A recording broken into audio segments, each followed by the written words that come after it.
తాతయ్య ఏమిటమ్మా చెప్పు. అది అది రోజా, ఇంత దగ్గర అయ్యా కూడా ఇంకా ఎందుకమ్మా నా దగ్గర దిక్కు మొహమాటం? నువ్వు ఏమైనా చెప్పొచ్చు, ఏమైనా అడగొచ్చు. నిజమే తాతయ్య, కానీ కానీ ఎలా అడగాలో అర్థం కావట్లేదు. గిల్టీగా ఫీల్ అవుతున్నాను. అంటే అంటే ఏమిటమ్మా? మిమ్మల్ని అడగడానికి సిగ్గుపడుతున్నాను తాతయ్య. ఇన్నాళ్ళు నేను చేసిన తప్పులకి నా నోరు పెగలడం లేదు తాతయ్య.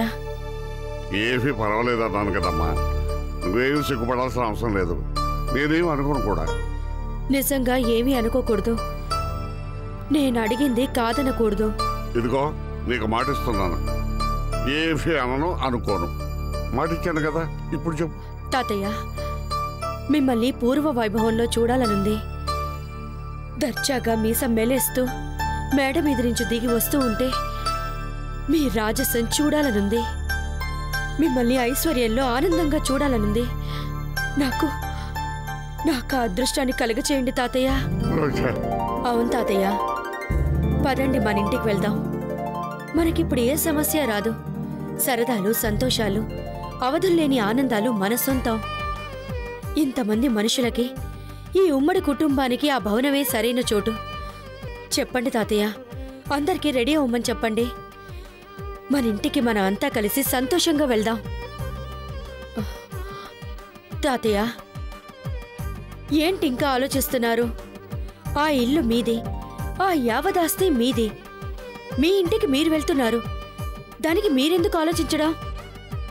పైగా తాతయ్య, మీరు నాకు మాట కూడా ఇచ్చారు. మాట తప్పడం మన కొండవీటి వంశంలోనే లేదు, అది గుర్తుపెట్టుకోండి. సరేనమ్మా, నాతో చెప్పావు సరే, బాగానే ఉంది. కానీ నేను ఆ ఇంటికి రావడం రాకపోవడం శేషాచలం ఇష్టాన్ని బట్టి ఉంటుంది. అదేంటి తాతయ్య?